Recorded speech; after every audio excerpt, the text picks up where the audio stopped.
And okay, well, okay, now here's an unusual one for Mongrel.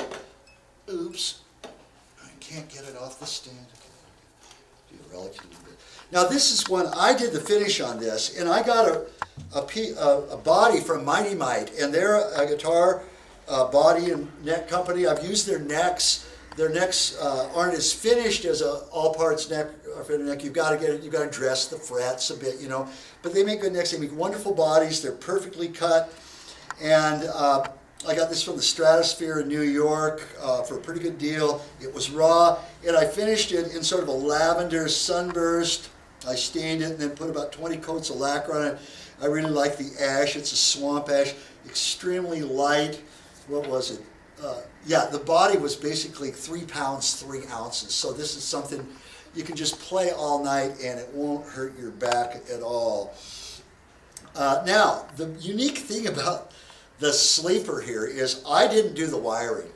I've used some pickups from a guy in New York, the guy I mentioned before, Prima pickups, and he's got them for sale too. He's a little more expensive. He's real bombastic, and he just brags himself up big time. But when I first ran into him, I went, oh, this guy's a blowhard, you know. But I tried some of his pickups, and he actually backs it up with real mojo. He really knows what he's doing.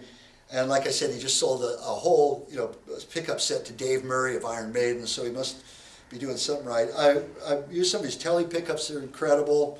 I just sold one here. In fact, the Dirty Dog that sold right here in this store just about a month ago, just a dirty old black Telly without even a pickguard, all beat up, had a set of his pickups in it, Prima pickups.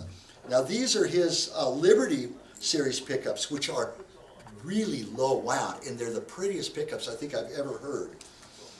And he calls it classic wind. And, oh wait, no, I'm looking at the wrong thing. Okay, yeah.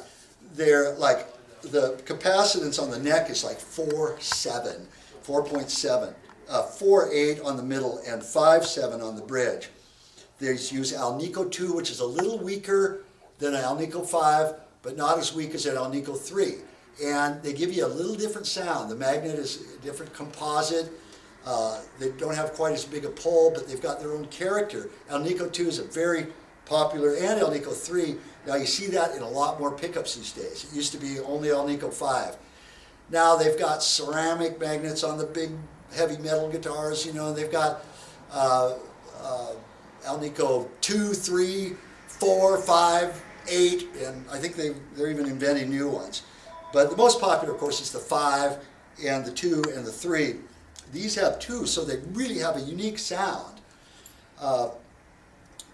There's a guy in Seattle here, what's his name, CE. He plays a lot around here, freaking great player, said he really liked these pickups.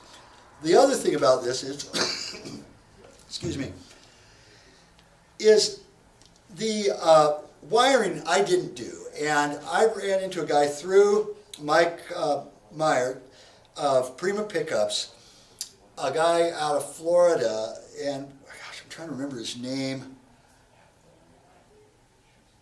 Oh, I didn't even write it down, damn it. Kelling Sound. This guy, he's like the freaking guru of wiring. And I should have a picture of it with me. Anyway, the wiring under there is like the master guru, you know, Swami of freaking wiring.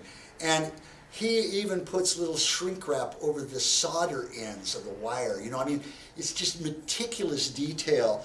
And it's got 16 different sounds with it. In fact, whereas the tag for the sleeper, I've got to get it. It comes with a set of instructions.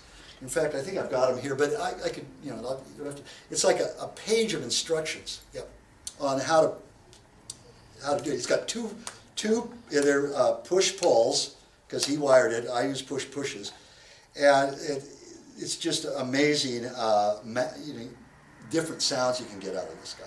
Anyway, that's the sleeper, finished by Mongrel, a good 12-inch radius fender neck, and some really cool knobs. And these mushroom knobs, so for a push-pull, I always try and get these mushroom knobs because they're easy to grab a hold of. And again, it's got the blender. It's got a blender in it too. but it's just a treat to look at that wiring. And then what else is the last thing I got here? I guess, oh, the last one, no, I think I got them all. Holy shit, I did it. All right, well, this is Rob Freeman of Mongrel Guitars, Port Townsend, Washington, of the Great Northwest, signing off and wishing you a wonderful guitar playing session in the near future.